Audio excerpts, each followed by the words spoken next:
Hello, dear viewers. Before we dive into the heart of our story today, I invite you to find a quiet place where you can truly focus. The tale you're about to hear is more than just a story, it's a journey into the unseen layers of faith, power, and the essence of belief. This is a true story that has never been revealed until now, and I urge you to stick around until the very end. What follows might just change the way you perceive the world of miracles forever.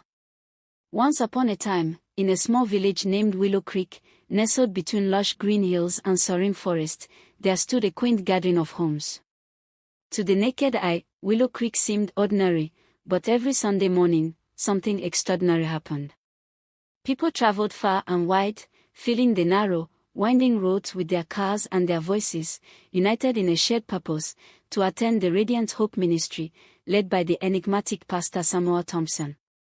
Young Oliver Thompson, a curious boy of 12, would watch from his bedroom window every Sunday morning, marveling at the vibrant parade that filled the streets. Women in radiant dresses, men sporting sharp suits, and children, groomed to perfection, all flocked to witness what they believed were divine miracles. Oliver would sit, counting the cars as they rode in, amazed by how his father's ministry had evolved from a simple wooden structure to a bustling place of worship.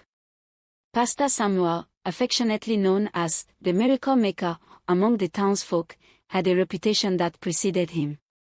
Each church service brought fresh accounts of astonishing transformations.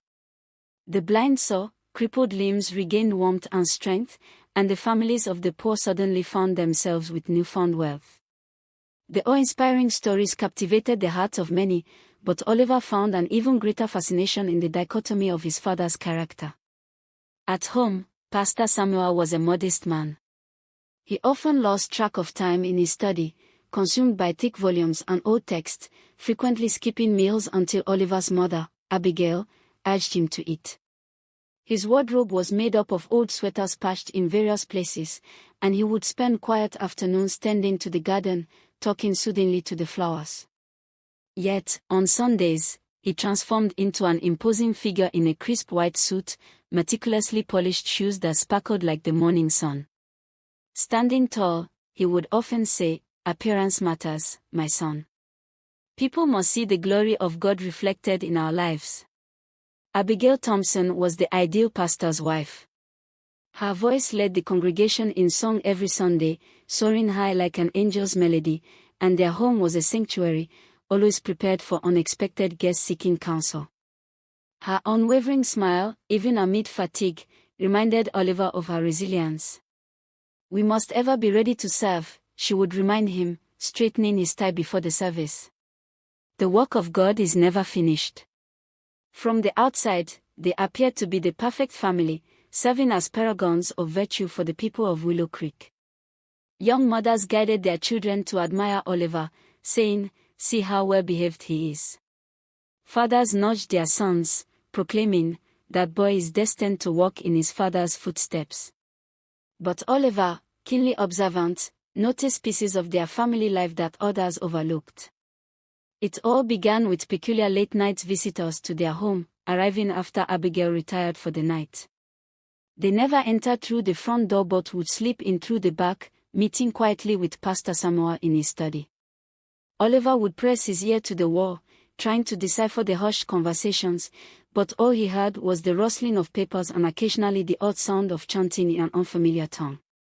Then there were the unsettling objects Oliver discovered locked in a chest, dusty bones resembling human remains, feathers as dark as the night sky, vials filled with murky liquids, and stones etched with unsettling symbols that made his head spin.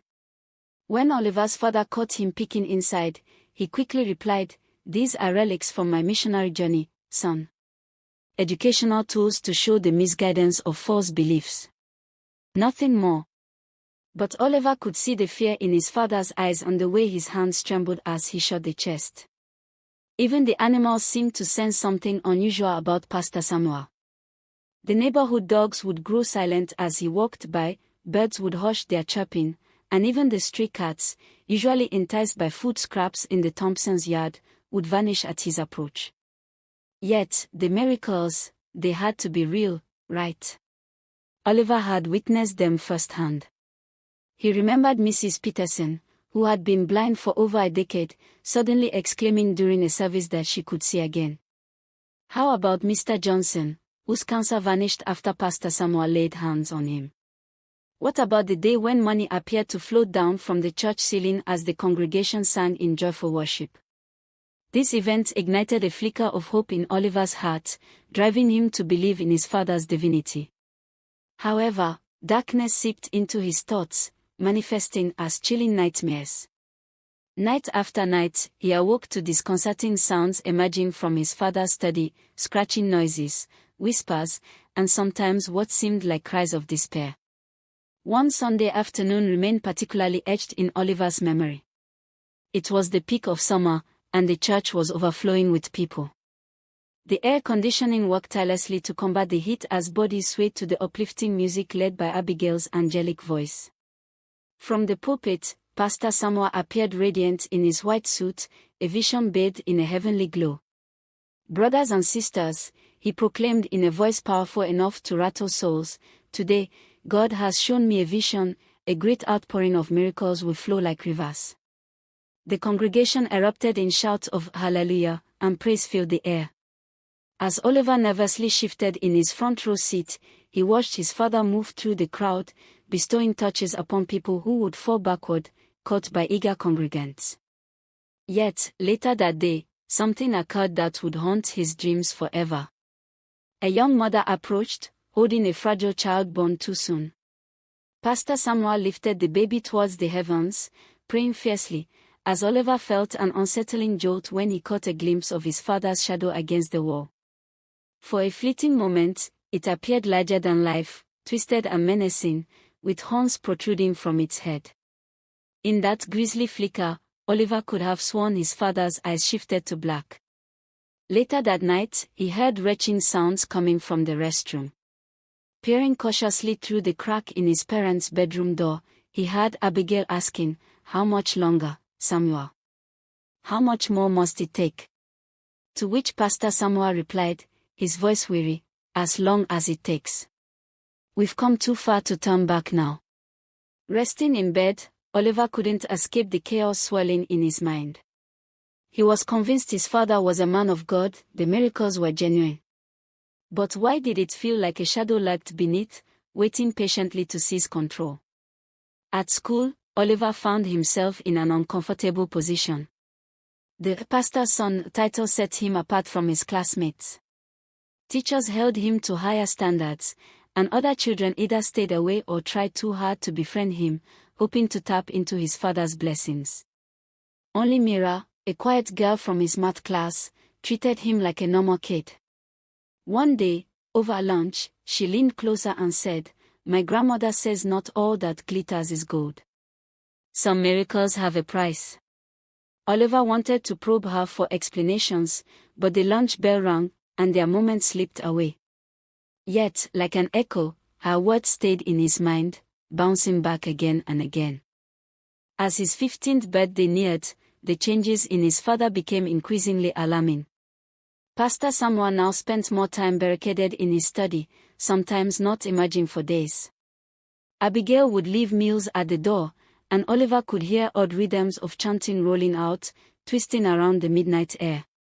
The miracles became more elaborate. They weren't just healings, they were feats of supernatural exploits. People began to claim that Pastor Samuel had the ability to conjure wealth, cure intractable diseases, and even bring back the dead. Church attendance swelled, which only fueled Oliver's concern. Each miraculous event drained the life from his father, he was becoming a shadow of his former self. The hustle and bustle of ministry cloaked the reality. Pastor Samuel's hands began to shake, and his once vibrant figure was now thin, pale, and weary, revealing dark rings under his eyes that makeup could no longer hide. Despite all of this, believers continued to flood into Willow Creek, driven by desperation and hope, ready to exchange their possessions for the pastor's power, their last coins, jewelry, even their homes, all in hopes of receiving Pastor Samuel's prayers. "It's God's will," Samuel would affirm with a strained smile when Oliver confronted him about these transactions. "They give with faith, and God rewards faith." Yet, Oliver noticed that met his gaze when he spoke those words. Then came the defining night when everything unraveled. Restless and unable to sleep, Oliver decided to follow Pastor Samuel as he heard him moving in the hallway late at night, making his way to the forest at the edge of Willow Creek. The air outside was stifling, and the red glow of the moon cast odd shapes across the ground. Pastor Samuel darted between the trees, a mysterious bag tucked tightly under his arm, cloaked in black attire unlike his usual white suit. Heart racing, Oliver followed cautiously, the sounds of the usual nocturnal wildlife eerily absent. As they reached a secluded clearing, Oliver hid behind a bush. The scene before him was nightmarish. Pastor Samuel was drawing intricate symbols in the dirt with a skill born from familiarity. He worked diligently, singing and reciting something in that strange language while pulling out unsettling items from his bag, human-like bones, black handles, vials filled with dark liquids, and what appeared horrifyingly like a freshly severed heart. "Master," Pastor Samuel pleaded, his voice desperate and trembling, "I've brought what you asked. Please, I need more power. The people demand greater miracles now." In that moment, as shadows twisted and lengthened around him, Oliver felt a chill race down his spine. Out of nowhere, a dark specter began to materialize, a figure with glimmering eyes like molten lava, towering grotesquely over his father. "Oh, my faithful servant. Always do eager for more power. But tell me, have you brought what I asked for? I need your son." Oliver gasped, realizing the horror that was unfurling before him as Pastor Samuel barely hesitated. Yes. He's young and pure. His spirit could grant you immense strength." Panic surged through Oliver. His father was willing to trade away his very soul for the mirage of power. "No!" Oliver cried out, stepping from his hiding place. The words hung in the air, thick with dread. Pastor Samuel's eyes widened in shock and fear. "Oliver, get back. This doesn't concern you." But Oliver stood his ground, tears spilling from his eyes.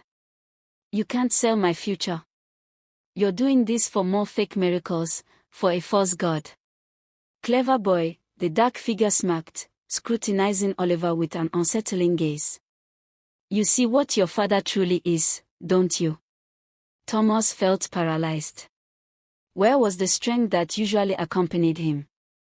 The dark figure continued, "Your father has been mine for years. Each miracle, every healing, cost a piece of his soul, a price he willingly paid for power, yet he has run low. Understand this, if you refuse this bargain, the consequences shall be severe." "I choose the truth," Oliver exclaimed, standing tall against the alluring darkness. But the figure's laughter shook the woodlands. "Very well, my dear boy. Perhaps observing your father's final reckoning will change your mind." The crimson moon loomed overhead as the shadowy entity advanced upon Pastor Samuel, who knelt in the dirt, stripped of his grandeur, a mere shell of the man commanding the sanctuary each Sunday morning. "No! Stop this!" Oliver cried, desperate to intervene. "You wish to wield power, Samuel. Did you think there was no cost?" Pastor Samuel screamed, his form twisting and contorting as 15 years of accumulated dark magic began unraveling him bit by bit. His once proud visage cracked open like a parched landscape in the heat of summer. Oliver couldn't take it anymore. "Why, Dad? Why did you do this?" "I wanted to protect you," was all Samuel managed to whisper, remorse leaking into the strains of his voice. "Yet in my folly, I've lost everything." But Oliver wasn't listening anymore. He was frozen, reflecting and emulating the decisions of light and dark. A powerful force began to awaken within him. He possessed the potential his father desperately sought to contain. He was the bridge between both realms. Rising fear gripped Oliver's heart as the darkness coalesced around Pastor Samuel, and shadows invaded his mind. An idea struck him: could he reclaim his father's destiny? Inviting the light and shadows to unify within him, he found his voice: "You will not claim him." The shadows recoiled as he called upon the ancient words his mother had whispered in times of confusion and fear. In that moment, Oliver understood. He wasn't merely a pawn of fate, he was the possibility and potential of the garden, the sacred space where light and darkness thrived in harmony. "I stand against you," Oliver declared, light casting forth from his being, illuminating the forest clearing like never before. The darkness shrieked, thrashing in rebellion. "You shall not take my father, nor silence his story." That moment marked a turning point, where everything shifted toward light, a push against immovable darkness. Though shadows remained present, they dimmed against the brilliance of his unified core. As the creature faltered, Oliver broke the binds of despair and darkness with determination, saying, "I will forge my own path." And just like that, Oliver stepped forward, embracing his true self, not just as a son but as a guardian of sacred balance.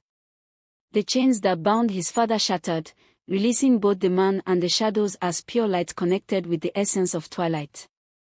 And so, dear viewers, as you reflect on this tale, consider the significance of balance, between light and dark, between faith and doubt, between suffering and healing. In every shadow, light flickers, in every miracle, a price is bound. As we part ways today, ask yourself, in your journey through life, are you forging your own path, or drifting blindly in someone else's shadow? Thank you for joining me today. May your heart find its balance as you continue to navigate your own garden of miracles.